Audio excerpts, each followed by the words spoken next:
بچوں کو ایسی تعلیم دو جب تک کہ بچہ قرآن کریم نہ سیکھ لے، قرآن کریم اس کو پڑھنا نہ آ جائے، اس وقت تک کسی اور کام میں اس کو مت ڈالو۔ ہمارے ہاں الحمدللہ مسلمانوں کی تاریخ یہ ہے کہ سب سے پہلی تعلیم جو بچے کو دی جاتی تھی وہ قرآن کریم کی ہوتی تھی، ناظرہ ہی صحیح، لیکن ناظرہ قرآن کریم بھی انسان کی زندگی میں انقلاب برپا کرتا ہے۔ اگر صحیح طریقے سے ناظرہ پڑھ لے نا بچہ تو اس کے دل میں ایمان کا بیج پڑ جاتا ہے، اور پھر آگے وہ ایمان کا بیج اس کو بہت سی برائیوں سے روکتا ہے۔ تو جب تک اس بات کا یقین نہ ہو جائے کہ میرا بچہ قرآن کریم پڑھنے کے قابل ہے،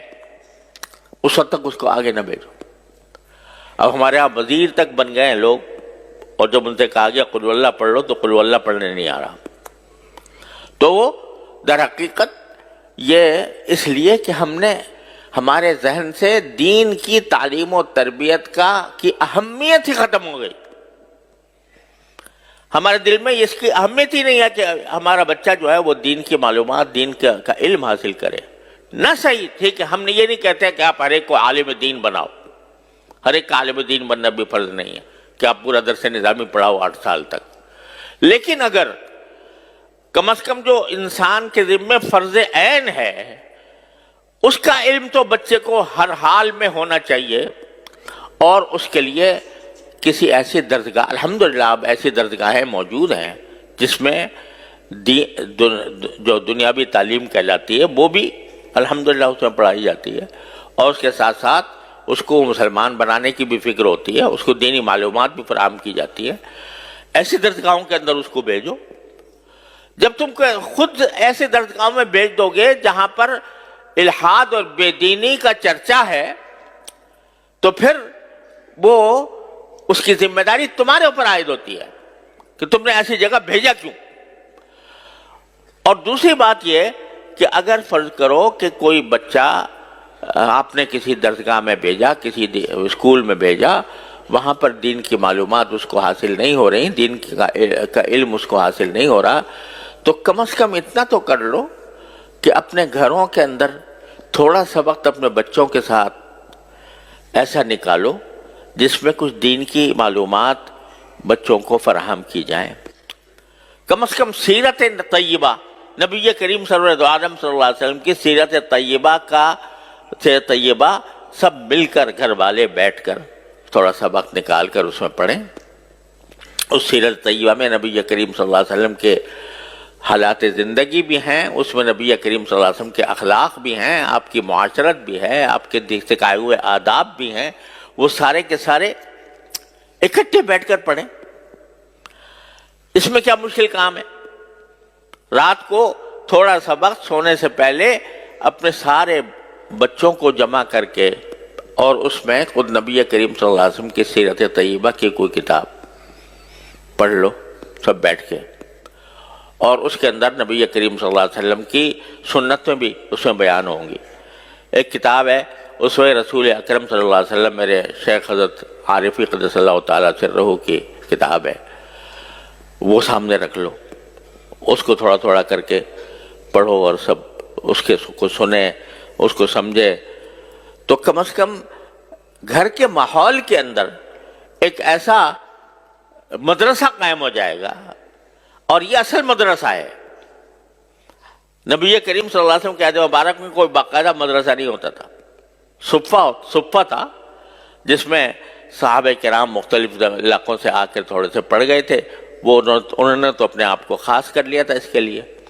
لیکن ہر صحابی کا اپنا گھر خود مدرسہ تھا دین کا۔ ہر صحابی کے گھر میں تذکرے نبی کریم صلی اللہ علیہ وسلم کی سنت کے ہوتے تھے، آپ کی سیرت کے ہوتے تھے، اس کے نتیجے میں جو اولاد پیدا ہو رہی تھی وہ اولاد بھی سیرت اور سنت کے سانچے میں ڈلی ہوئی تھی۔ اس میں کیا مشکل کام ہے؟ میں کہتا ہوں 15 منٹ نکال لو، صرف 15 منٹ روزانہ، اور اس میں نبی کریم سرور عالم صلی اللہ علیہ وسلم کی سیرت طیبہ پر مشتمل کوئی کتاب پڑھی جائے، اور پڑھ کر بچوں کو اس کا اس کا علم دیا جائے سیرت طیبہ کا، اور پھر سیرت طیبہ کے ساتھ جو بنیادی ضروریات ہیں دین کی، وضو کے احکام، نماز کے احکام وغیرہ وغیرہ، اور اخلاق، آداب، کس چیز کے کیا ادب ہے، کھانے کا کیا ادب ہے، سونے کا کیا ادب ہے، بازار جانے کا کیا ادب ہے، خرید و فروخت کا کیا ادب ہے، یہ ساری باتیں رفتہ رفتہ روزانہ کر کے اگر 15 منٹ بھی روزانہ ہر انسان، ہر مسلمان نکال لے اور اپنے اولاد کی اس طرح تربیت کرنے کی فکر کرے تو انشاءاللہ اللہ تعالیٰ کی رحمت سے ایک انقلاب آ جائے گا۔ لیکن چونکہ فکر نہیں تو اس کی وجہ سے یہ چھوٹا سا کام بھی نہیں ہو پا رہا، اور قرآن اسی کی طرف متوجہ کر رہا ہے کہ تم ساری دنیا کے اوپر تنقید کرتے ہو کہ فلاں جگہ یہ ہو رہا ہے، فلاں جگہ یہ ہو رہا ہے، سیاسی ماحول کے اندر بے چینی ہے، اضطراب ہے، انتشار ہے، لڑائیاں ہیں، جھگڑے ہیں، تنازعات ہیں، ان سب کی شکایت تو کرتے ہو، لیکن خود اپنی طرف متوجہ ہو کر نہیں دیکھتے کہ تمہارے ہاں کیا کمی ہے۔